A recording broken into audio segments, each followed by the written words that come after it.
राम राम दोस्तों, ज्योतिष के इस विशेष कार्यक्रम में आपका फिर से स्वागत है। इस वीडियो में हम बात करेंगे नव वर्ष 2024 के पहले महीने जनवरी के बारे में।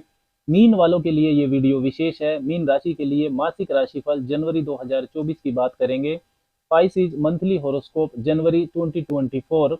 नव वर्ष की जो शुरुआत है वो कैसी रहेगी मीन वालों के लिए। जनवरी के महीने में जो ग्रहों की स्थितियां बन रही हैं वो आपके भाग्य, कैरियर, नौकरी, बिजनेस, स्वास्थ्य, शिक्षा पक्ष, इन सब के बारे में क्या संकेत देती है, इसकी विस्तार से चर्चा इस वीडियो में करेंगे। चंद्र राशि, जन्म की राशि पर यह वीडियो आधारित है। आप इसको लगन की राशि से भी देख सकते हैं। सबसे पहले समझते हैं कि मीन वालों के लिए जनवरी 2024 में जो ग्रहों की स्थितियां हैं वो कैसी रहने वाली हैं। शनिदेव रहेंगे आपके 12वें भाव में, अपनी मूल त्रिकोण राशि कुंभ में, स्वराशि के। देवगुरु बृहस्पति रहेंगे दूसरे भाव में, मेष राशि में। राहु आपकी राशि में ही चल रहे हैं, मीन राशि में पहले भाव में, और केतु रहेंगे सप्तम भाव में, कन्या राशि में। सूर्य की स्थिति 15 जनवरी तक रहेगी आपके दसम भाव में, धनु राशि में। फिर वो राशि परिवर्तन करेंगे, मकर में चले जाएंगे 11वें भाव में। मंगल पूरा महीना ही आपके दसम भाव में, धनु राशि में गोचर करेंगे। बुध की स्थिति 7 जनवरी तक रहेगी आपके भाग्य भाव में, वृश्चिक राशि में। उसके बाद वो भी दसम भाव में आ जाएंगे। शुक्र भी 18 जनवरी तक वृश्चिक राशि में नवम भाव में रहने वाले हैं, फिर वो भी दसम भाव में आ जाएंगे। तो जनवरी में 3 महत्वपूर्ण परिवर्तन है, सूर्य, शुक्र और बुध राशि परिवर्तन करेंगे। और सबसे महत्वपूर्ण ये भी है कि आपकी राशि के जो स्वामी है बृहस्पति, वो मार्गी गति से संचरण करने लग जाएंगे। लगभग 3.5 महीने से वो वक्री चल रहे थे। अब बात करते हैं परिणाम की कि इन ग्रहों की स्थितियों से क्या संकेत मिलते हैं। सबसे पहले स्वास्थ्य के बारे में बात करते हैं। तो पहले भाव और पहले भाव के स्वामी स्वास्थ्य के बारे में जानकारी देते हैं। पहले भाव में आपके राहु चल रहे हैं और उस पर मंगल की चतुर्थ दृष्टि आने वाली है। तो ऊर्जा बढ़ेगी आपकी, आपके अंदर जो एनर्जी लेवल है वो अच्छा रहेगा। लेकिन एग्रेशन जो है, आपका क्रोध है, उस पर आपको नियंत्रण रखना होगा। देवगुरु बृहस्पति जो आपकी राशि के स्वामी है, पहले भाव के स्वामी, वो मार्गी गति से संचरण करेंगे मेष राशि में, दूसरे भाव में मित्र राशि में। तो जो स्वास्थ्य है आपका वो अच्छा ही रहने वाला है जनवरी के महीने में। 3.5 महीने से बृहस्पति वक्री थे, तो यदि कोई स्वास्थ्य समस्या आपको परेशान कर रही थी तो उसमें भी रिकवरी हो सकती है जनवरी के महीने में। भाग्य पक्ष की बात करें तो भाग्य पक्ष नवम भाव से देखा जाता है। नवम भाव के स्वामी मंगल हैं, वो पूरा महीना ही मजबूत स्थिति में दसम भाव में रहेंगे, दिशा बल के साथ। डायरेक्शनल स्ट्रेंथ मिलती है मंगल को दसम भाव में। और आपके मुख्य ग्रह बृहस्पति, सूर्य, वो भी मजबूत स्थिति में है। तो भाग्य पक्ष अच्छा है जनवरी के महीने में। भाग्येश मंगल की जो दृष्टि है, 7वीं दृष्टि, वो भी आपके चतुर्थ भाव पर है, सुख भाव पर। तो सुखों में वृद्धि का संकेत है। प्रॉपर्टी का मामला हो, इन्वेस्टमेंट्स का मामला हो, कोई शुभ या मांगलिक कार्य आपको जनवरी में करना है तो आप कर सकते हैं। कैरियर, नौकरी की बात करते हैं तो दसम भाव से उसको देखा जाता है। सूर्य मंगल की युति है दसम भाव में। दसम भाव में सूर्य 15 तारीख तक रहेंगे, फिर वो लाभ भाव में चले जाएंगे। मंगल पूरा महीना ही रहेंगे दसम भाव में। धन और भाग्य भाव के स्वामी है मंगल आपके लिए। 7 तारीख के बाद बुध और 18 तारीख के बाद शुक्र भी दसम भाव में आ जाएंगे। तो जो सर्विस भाव है, दायित्व भाव है, जिम्मेदारियां निभाने का भाव है, उसके स्वामी सूर्य देव, छठे भाव के स्वामी, वो आपके दसम भाव में रहेंगे। मजबूत स्थिति है उनके लिए ये कैरियर को लेकर 15 जनवरी तक।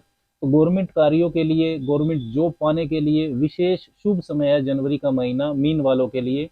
गवर्नमेंट जॉब हो या प्राइवेट सेक्टर हो, पद प्रतिष्ठा, प्रमोशन आपको मिल सकती है, पद प्रतिष्ठा बढ़ सकती है जनवरी के महीने में। बुध 7 जनवरी के बाद आपके दसम भाव में आएंगे और मंगल के साथ युति करेंगे। तो ये एक केंद्र त्रिकोण का राजयोग बनेगा। मंगल आपके नवम भाव के स्वामी है और बुध केंद्र के चतुर्थ भाव के स्वामी है। तो कैरियर में कम्युनिकेशन आपका मजबूत होगा, आपका जो रिप्रेजेंटेशन है कैरियर में वो मजबूत होगा। बुध की सब ग्रह दृष्टि चतुर्थ भाव पर रहेगी। तो रियल एस्टेट, पब्लिक डीलिंग का यदि आपका कोई काम है, एग्रीकल्चर से जुड़ा हुआ आपका कोई काम है, तो उसमें आपको लाभ हो सकता है। साथ ही चिकित्सा, मेडिकल लाइन से जुड़े हुए जो लोग हैं उनको भी मंगल बुध की युति लाभ पहुंचाएगी। बुध वाणी के कारक भी हैं, तो एक चीज का आपको ध्यान रखना है, मंगल के साथ होने से वाणी में आपके कटुता आ सकती है। सीनियर्स और कोवर्कर के साथ आप क्या बोल रहे हैं, तो वाणी पर आपको इन चीजों का ध्यान रखना है। मंगल की चतुर्थ दृष्टि पहले भाव पर भी रहेगी जहां पर राहु बैठे हुए हैं। तो किसी भ्रम में, प्रलोभन में, लालच में आकर कोई गलत कार्य करने से भी आपको बचना है। 18 तारीख के बाद शुक्र भी आपके दसम भाव में आ जाएंगे। शुक्र तीसरे और 8वें भाव के स्वामी आपके लिए अशुभ ग्रह होते हैं शुक्र आपके लिए। तो एफर्ट्स तो आपके बढ़ाएंगे वो, क्योंकि वो तीसरे भाव के स्वामी है, करियर में एफर्ट्स बढ़ाएंगे। लेकिन शॉर्टकट अपनाने की प्रेरणा भी वो आपको दे सकते हैं। 18 जनवरी के बाद स्त्री पक्ष से भी कार्यस्थल पर आपको परेशानी हो सकती है। दसम भाव के स्वामी बृहस्पति दूसरे भाव में है, मजबूत राशि में, मेष राशि में, और मार्गी गति से भी वो संचरण करने लगेंगे। तो हेल्थ में, कैरियर में चीजें तो आपकी सुधरेंगी। इससे पहले 3.5 महीने वो वक्री रहे हैं, तो स्वास्थ्य का मामला हो, कैरियर का मामला हो, या धन की बचत का मामला हो, इसमें जो आपको गुरु का परिणाम है वो स्मूथ नहीं मिल रहा था। वक्री ग्रह का फल सीधा सीधा नहीं मिलता है, चीजें आपके साथ रुक रुक कर हो रही थी। लेकिन अब जनवरी में गुरु मार्गी हो रहे हैं, तो ये समस्याएं नहीं रहेंगी। आने वाले 4 महीने, जनवरी, फरवरी, मार्च, अप्रैल का जो समय है, इसमें आपकी राशि के स्वामी और कैरियर भाव के स्वामी भी हैं बृहस्पति, ये आपको काफी शुभता दे सकते हैं। 1 मई 2024 को बृहस्पति राशि परिवर्तन करेंगे। तो जनवरी की बात करें तो जनवरी के महीने में दूसरे भाव और दसम भाव के बीच, मंगल और गुरु के बीच राशि परिवर्तन योग भी बन रहा है। दूसरे भाव के स्वामी मंगल आपके दसम भाव में है, और दसम भाव के स्वामी बृहस्पति आपके दूसरे भाव में रहेंगे। तो ये योग का जो प्रभाव है कैरियर की ग्रोथ के मामले में काफी शुभ प्रभाव रहेगा इसका। ये काफी शुभता दे सकता है आपको कैरियर के मामले में। कैरियर के जितने भी रुके हुए काम हैं वो आप जनवरी में निपटा सकते हैं। कोई नया प्रोजेक्ट आप शुरू कर सकते हैं, आपको प्रमोशन मिल सकती है, नौकरी में इंक्रीमेंट आपका हो सकता है।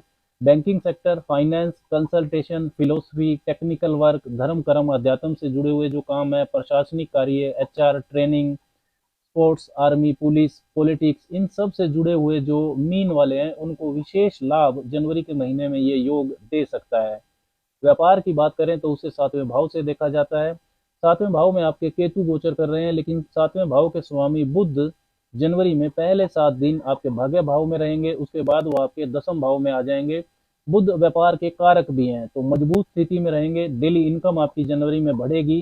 भाग्य पक्ष की मजबूती से कोई अच्छी पार्टनरशिप भी आपकी हो सकती है। व्यापारिक विस्तार भी आप कर सकते हैं। ओवरऑल आर्थिक स्थिति को समझें तो मंगल, सूर्य, गुरु जो आपकी राशि के लिए शुभ ग्रह हैं, अच्छे ग्रह हैं, उनकी स्थिति जनवरी में काफी मजबूत है। तो आर्थिक मजबूती जनवरी में आपकी बढ़ेगी। लेकिन एक चीज का आपको ध्यान रखना है कि कैरियर और आर्थिक पक्ष की जो मजबूती है, उसके जो ये योग बन रहे हैं जनवरी में राशिफल के अनुसार, ये सभी मीन राशि वालों को प्राप्त होगी इसकी शुभता। ये जरूरी नहीं है, ये जनरलाइज्ड गोचर फल है, ये किसी व्यक्ति विशेष के लिए नहीं है। आपकी जो दशा चल रही है कुंडली में, आपकी कुंडली के जो योग हैं वो भी बहुत महत्वपूर्ण है, क्योंकि गोचर फल वही डिलीवर कर पाता है जो आपकी दशा प्रॉमिस कर रही होती है, जिस चीज के आपकी कुंडली में योग होते हैं। तो इस चीज का आपको ध्यान रखना है। शनिदेव की बात करें तो लाभेश शनि 12वें भाव में रहेंगे स्वराशि के, और पहले चरण की 7.5 भी आपको चल रही है। लेकिन 7.5 भी एक गोचर ही होता है। यदि आपकी कुंडली में चंद्रमा पीड़ित है या शनि कमजोर है और दशा अंतर दशा भी खराब है, तभी 7.5 में परेशानी होती है। यदि आपकी दशा अच्छी है, आपका चंद्रमा मजबूत है, तो परेशानी नहीं होगी। हाँ, एक्स्ट्रा रिस्पॉन्सिबिलिटी, जिम्मेदारियां आपकी जरूर बढ़ेगी, मानसिक प्रेशर बढ़ेगा। वैवाहिक जीवन की बात करें तो 7वें भाव से उसे देखा जाता है। 7वें भाव में आपके केतु चल रहे हैं। रिश्तों में एक गिविंग एटीट्यूड तो आपको रखना ही है जनवरी में भी। 7वें भाव के स्वामी बुध ठीक स्थिति में है जनवरी में, तो वैवाहिक जीवन ठीक ठाक रहेगा। पहले के जो मनमुटाव है वो आपके दूर हो सकते हैं। जीवन साथी के कैरियर के लिए भी जनवरी का महीना अच्छा है।